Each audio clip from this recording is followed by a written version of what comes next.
नमस्ते, हमारे do you know series में आपका स्वागत है। इस वीडियो में हम देखेंगे कि ज़ोहो क्रिएटर में कैलेंडर रिपोर्ट कैसे बनाते हैं और इसके प्रॉपर्टीज़ क्या है। कैलेंडर रिपोर्ट के माध्यम से हमारे रिकॉर्ड्स एक स्पेसिफिक डेट के आधार पर कैलेंडर पर दिखाई दें तो हम कैलेंडर रिपोर्ट बना सकते हैं और इसे कैलेंडर पर दिखा सकते हैं। उदाहरण के लिए हमारे पास एक ऑर्डर फॉर्म है। अगर हमें जानना है कि हमारे प्लेस किया गया ऑर्डर की डिलीवरी कब होगी तो हम डिलीवरी डेट के आधार पर कैलेंडर रिपोर्ट बना सकते हैं। कैलेंडर रिपोर्ट बनाने के लिए हमें इस एप्लीकेशन को एडिट करना पड़ेगा। फिर हम ऐड बटन पर क्लिक करेंगे। हमें रिपोर्ट बनाना है, इसीलिए हम रिपोर्ट सेलेक्ट कर रहे हैं। हम कैलेंडर टाइप में रिपोर्ट बनाना चाहते हैं, इसीलिए हम कैलेंडर टाइप चूज़ करेंगे। जिस फॉर्म के आधार पर हम रिपोर्ट बनाना चाहते हैं वो चूज़ करेंगे। हमने ऑर्डर फॉर्म चूज़ किया है। रिपोर्ट में दिखाए जाने वाले टाइटल को यहाँ लिखेंगे। हम यहाँ नेम दे रहे हैं। हम इवेंट स्टार्ट डेट और एंड डेट दे रहे हैं। कब एक इवेंट स्टार्ट होता है और कब एंड होता है। आप कैलेंडर में डेट को मार्क कर सकते हैं और इसे दिखा सकते हैं।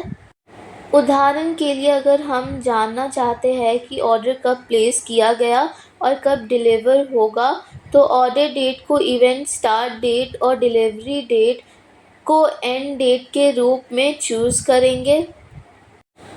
हम सिर्फ डिलीवरी डेट के आधार पर ऑर्डर दिखाना चाहते हैं, इसीलिए दोनों डेट फील्ड में डिलीवरी डेट दे रहे हैं। अगर हम रिपोर्ट नेम ऑर्डर डिलीवरी देते हैं और फिर क्रिएट रिपोर्ट पर क्लिक करते हैं तो कैलेंडर रिपोर्ट बन जाएगी। हम एप्लीकेशन को एक्सेस करते हैं। कैलेंडर रिपोर्ट बन गई है। हमने नेम में इवेंट टाइटल दिया है।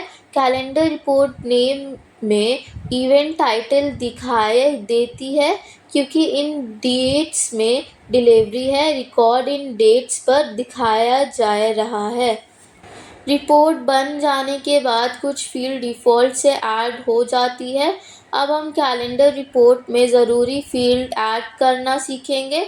सबसे पहले हमें इस एप्लीकेशन को एडिट करना होगा। हम क्विक व्यू और डिटेल व्यू में अपना पसंदीदा लेआउट सेलेक्ट कर सकते हैं। कॉन्फ़िगर फील्ड फॉर वेब को देखकर ज़रूरी फील्ड को ऐड कर सकते हैं। नेम फील्ड कस्टमर फॉर्म के लुकअप के आधार पर है, इसीलिए हम कस्टमर की इंफॉर्मेशन यहाँ दिखा सकते हैं।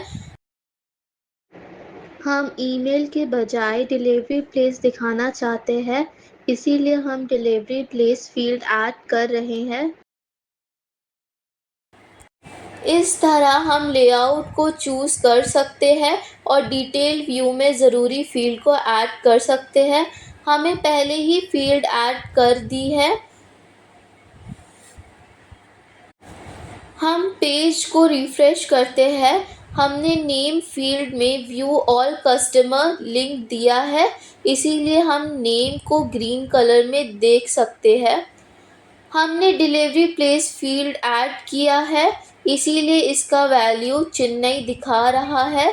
ये दिखाता है कि हमने डिटेल व्यू में फील्ड कैसे ऐड किया है। हम नेम फील्ड पर क्लिक करते हैं और ये कस्टमर डिटेल दिखाता है। अब चलिए कैलेंडर की रिपोर्ट प्रॉपर्टी देखते हैं। हम रिपोर्ट प्रॉपर्टी ओपन करते हैं। रिपोर्ट बन जाने के बाद हम कैलेंडर प्रॉपर्टी को बदल सकते हैं। हम इवेंट टाइटल और इवेंट डेट को रिपोर्ट बनाने के बाद भी बदल सकते हैं। इवेंट फॉर्मेटिंग का मतलब है कि हम रिकॉर्ड्स को कलर फॉर्मेट में दिखा सकते हैं। हम ऐड न्यू रूल पे क्लिक करेंगे। हम पहले से अवेलेबल फॉर्मेट का यूज़ कर सकते हैं। ये कस्टम बना सकते हैं और नया फॉर्मेट क्रिएट कर सकते हैं। यहाँ हम फ़ॉन्ट कलर और बैकग्राउंड कलर दे सकते हैं।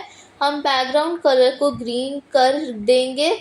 अप्लाई दिस फॉर्मेट फॉर में हम सभी रिकॉर्ड या सिर्फ स्पेसिफिक रिकॉर्ड चूज़ कर सकते हैं। हम चेन्नई डिलीवरी को ग्रीन में दिखाना चाहते हैं, इसीलिए हम स्पेसिफिक रिकॉर्ड चूज़ कर रहे हैं। Place of delivery is equals to Chennai दे रहे हैं।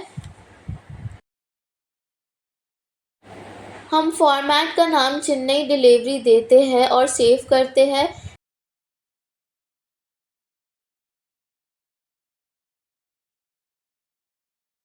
यहाँ हम एक्स्ट्रा रूल ऐड कर सकते हैं।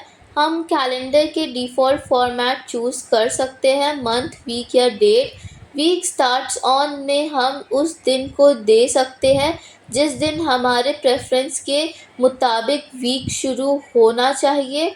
हम यहाँ संडे दे रहे हैं। हम डिफ़ॉल्ट डेट में रिलेटिव डेट या एब्सोल्यूट डेट चूज़ कर सकते हैं और रिलेटिव डे में today, current month, current year choose कर सकते हैं।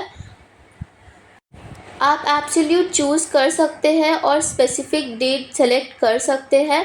हम रिलेटिव डे दे रहे हैं।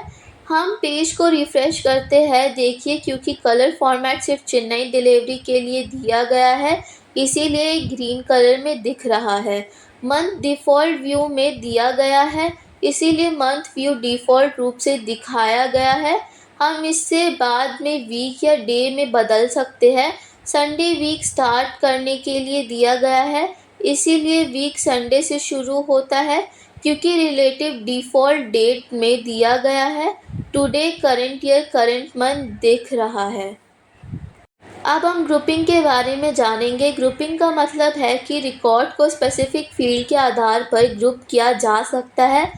उदाहरण के लिए हम परचेज ऑर्डर डेट के आधार पर ग्रुपिंग कर रहे हैं और ऐड पर क्लिक कर रहे हैं और इसे असेंडिंग ऑर्डर में सॉर्ट कर रहे हैं। हम पेज रिफ़्रेश करते हैं। देखिए, परचेज ऑर्डर डेट के आधार पर ये ग्रुप और असेंडिंग ऑर्डर में सॉर्ट हो गया है और अलग कैलेंडर में दिखाया जा रहा है। पिछले वीडियो सीरीज़ में हमने फ़िल्टर, क्विक फ़िल्टर और कस्टम फ़िल्टर सेट करना दिखा था।